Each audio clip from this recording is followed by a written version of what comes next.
Sumainyo ang Panginoon. At sumayo rin. Ang mabuting balita po ng Panginoon ayon kay San Mateo. Papuri sa iyo, Panginoon. Noong panahong yon, sinabi ni Jesus sa kaniyang mga apostol, ang umiibig sa ama o sa ina ng higit sa akin ay hindi karapat-dapat sa akin. At ang umiibig sa anak na lalaki at babae na higit sa akin ay hindi karapat-dapat sa akin. Ang hindi nagpapasa ng kanyang krus at sumusunod sa akin ay hindi karapat-dapat sa akin. Ang nag-iingat ng kanyang buhay ay siyang mawawala nito. At ang nawawala ng kanyang buhay dahil sa akin ay magkakamit nito. Ang tumatanggap sa inyo ay tumatanggap sa akin. At ang tumatanggap sa akin ay tumatanggap sa nagsugo sa akin. Ang tumatanggap sa isang propeta, dahil siya'y propeta, ay tatanggap ng gantimpala ukol sa propeta. At ang tumatanggap sa isang taong matuwid, dahil sa siya'y matuwid, ay tatanggap ng gantimpalang nauukol sa taong matuwid. At sino mang magbigay ng kahit isang basong tubig na malamig sa isa sa maliliit na ito, dahil sa ito'y alagad ko, tinitiyak ko sa inyong tatanggap siya ng gantimpala.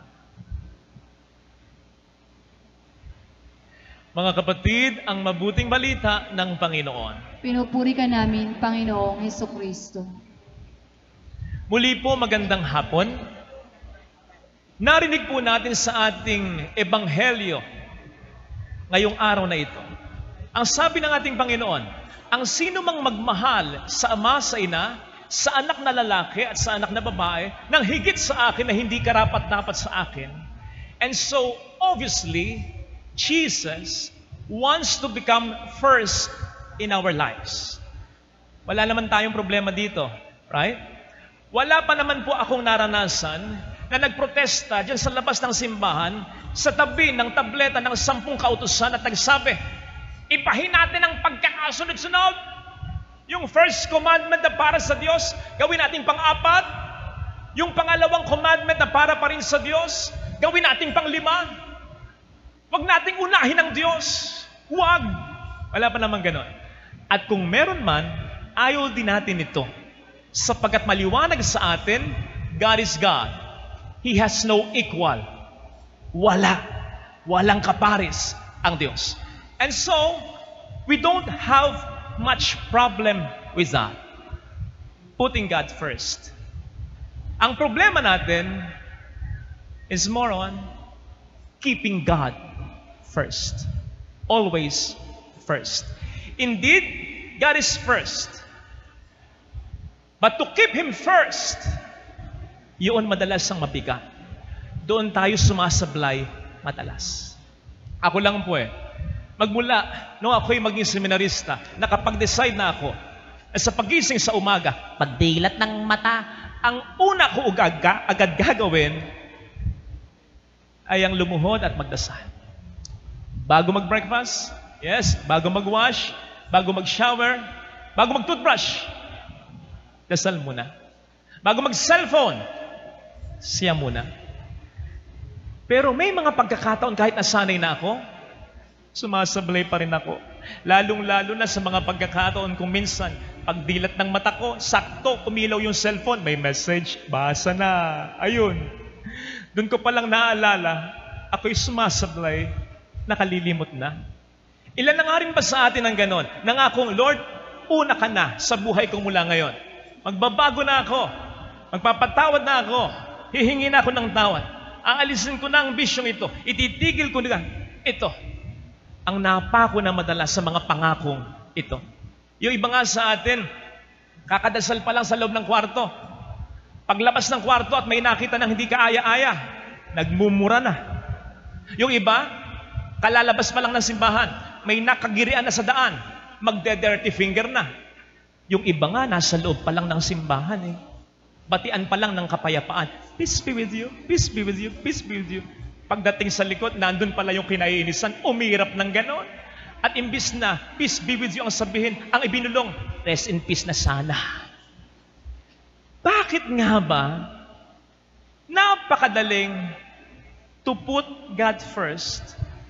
It's so hard to keep Him first. Sa palagay ko lang po, Ang problema kasi, nandun pa lang sa una.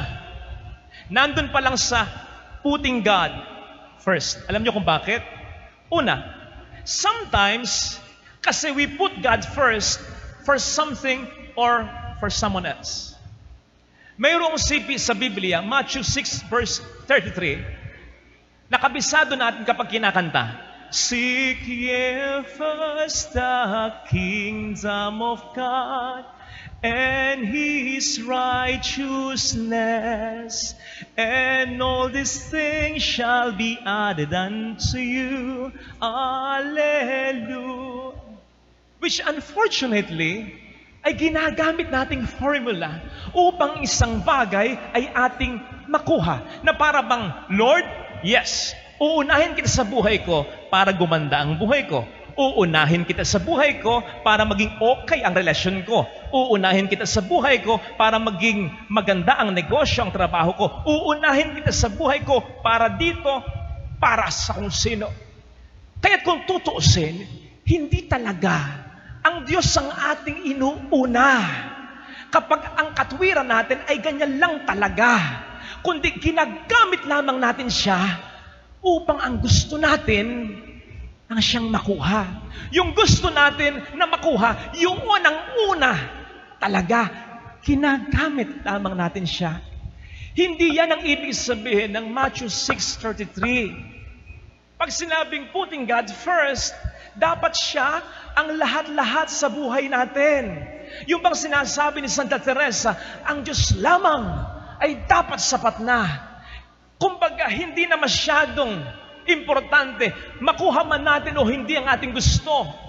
Ang pinakamahalaga ay ang maramdaman natin siya sa ating buhay talaga. Yun dapat ang pinakadahilan kung bakit tayo magiging masaya. Lahat ay bonus na lang talaga. In connection with this, may mali tayo in putting God first sapagkat may mga pagkakataong nilalagay lamang natin siya sa una sa lahat ng mga bagay o tao sa ating buhay. Ilang mga talks na ang narinig kong ganito. Sinasabi ng preacher, putting God first means dapat Diyos muna, susunod pamilya, susunod kaibigan kabarkada, susunod trabaho, susunod basta ang Diyos una. Na sa unang dinig parang maganda, pero sa totoo lang, hindi talaga. Sapagkat inuuna nga natin ang Diyos, pero inihiwalay naman natin siya sa ibang mga bagay sa ating buhay. It's like putting God in a box. God doesn't want to be put in a box. Kahit pa yan ang topmost box, kahit pa yan ang most important box to be followed by all other boxes in our life, God doesn't want to be put in a box. Instead, God wants to be the first and to be involved in every box of our lives. Hindi dapat compartmentalize. Hindi yung parang nagdasal ka sa kwarto, paglabas mo ng kwarto, iniwan mo na si Jesus sa kwarto mo. Hindi yung parang nagsimba ka sa simbahan, pero paglabas mo, iniwan mo na ang Panginoon dito. Tapos, we have the nerve to say that Jesus is number one in our life. Hindi yan ang sinasabi sa Proverbs 3 verse 6 when it states, in everything you do, you put God first. Hindi sinabing, in some things that you do, in certain things that you do, you put God first. Ang sabi ng Bible, in everything that you do, you put God first. And here's the promise. And He will direct your thoughts. And He will crown all your efforts with success. Doon palang papasok yung, and all these things shall be added unto you. When you put God first and you keep Him first in your life. Wag po nating isipin na ang Diyos ay insecure. Kung bakit lagi niyang sinasabi na dapat siya ang una sa ating buhay. Hindi insecure ang Diyos. In fact, kahit po tayo hindi magsimba, kahit hindi natin siya unahin sa ating buhay, kahit hindi natin siya mahalin, kahit pa mawala tayo sabay-sabay sa mundong ito, ang Diyos ay mananatiling Diyos. In fact, kahit anong gawin nating mabuti, pagsamasamahin man natin lahat ng ating kabutihan, wala itong maidaragdag kahit katiting sa kanyang kaluwalhatian at kadakilaan. Kaya kung nais ng Diyos na siya ang maging una sa buhay natin, hindi ito para sa Kanya, kundi para sa atin talaga. Sapagkat kung ang Diyos ay laging una sa buhay natin, mas magiging maayos ang buhay natin. Mas magiging faithful ka sa iyong kabiyak, mas magiging matyaga ka sa iyong mga anak, mas magiging marespeto ka sa iyong mga magulang, mas magiging tunay kang kapatid o kaibigan, mas magiging maayos ang negosyo, ang trabaho mo, mas magiging magaan kang makipagkapwa-tao, at higit sa lahat, ano man ang problema mo, makakaasa ka. Masosolve ito sapagkat ang Diyos ay kasama mo. When you put God first and keep Him first in your life. Kasi logically, when you keep Him first in your life, then in every problem, God goes before you.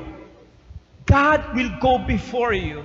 Yan ang sinasabi sa Isaiah 45 verse 2. Ang pangako ng Diyos to those people who will put Him always first in their lives, I will go before you and level the mountains for you.